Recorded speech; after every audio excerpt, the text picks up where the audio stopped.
Depuis 20 ans, le Téléforum, c'est un peu le club des plus petits acteurs de l'industrie des télécoms. On y retrouve les opérateurs historiques de 17 pays, dont la population est inférieure à 2 millions d'habitants.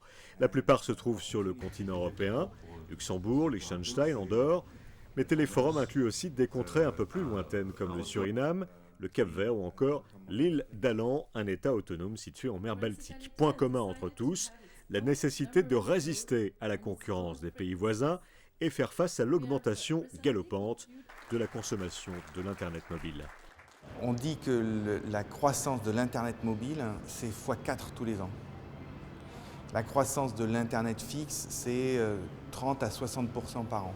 Donc ça remet en cause totalement nos infrastructures, nos approches techniques d'une année sur l'autre. Ça nécessite de revoir, alors, en ce qui concerne le mobile, avant tout ce qu'on appelle la radio, tout ce qui est couverture, tout ce qui est capacité finalement des antennes à accepter tout ce débit-là. Je pense qu'on est toujours dans des mouvements de balancier. La libéralisation, elle est importante parce que le monde est totalement ouvert. Mais la libéralisation ne doit pas vouloir dire l'absence de maîtrise de ces politiques industrielles.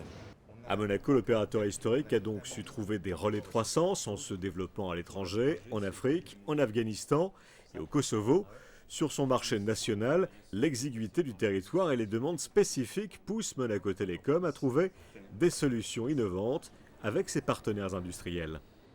On a des cas très intéressants comme Monaco, où il y a un pays où il y a énormément de trafic de données, il y a une clientèle internationale, dans un confinement assez restreint. Mais c'est intéressant parce qu'il y a des décisions rapides, c'est des opérateurs qui sont très agiles.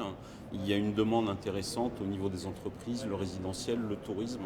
Donc c'est vraiment un endroit très très intéressant pour venir travailler. Déployer de nouvelles plateformes, augmenter son réseau, cela représente des investissements hors normes pour les petits opérateurs, d'où la tendance qui se dessine de nouveaux partenariats publics-privés. Il faut dire que pour un petit État, s'appuyer sur un opérateur national est un gage d'indépendance et un moteur d'attractivité économique. La principauté, le gouvernement a en Monaco Télécom un opérateur très dynamique. On a mis en place des partenariats, des pôles d'excellence.